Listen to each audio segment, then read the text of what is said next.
Members of Jamaica's 6-member team are now settled in Lima, Peru, ahead of Thursday's start of track and field action at the 4th staging of the International University Sports Federation FISU Championships.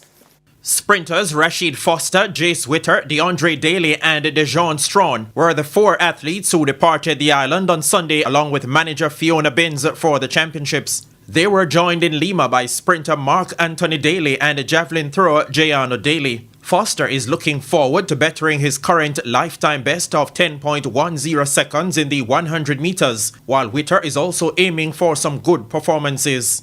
Just want to go out there and do my best and to get a new personal best if the condition is right and everything. But we compete against each other, intercal, pen relays and other track meets. So we see each other and we know each other's strengths.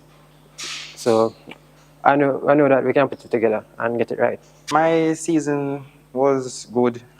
Training was good, and all the program, all the setback and the mindset and all those stuff, it come together. So I went to the national trials and do well, and I made a under-23 team. But due to some injury, I withdraw from there.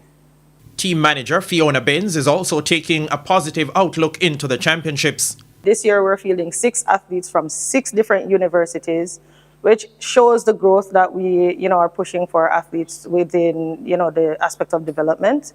So it's a plus for us to be taking these 6 athletes to FISU Americas this time around. We actually normally do good. Jamaica is known for track and field, and so once we take our student athletes to these games, we typically come back with medals, and so we expect nothing less from these athletes.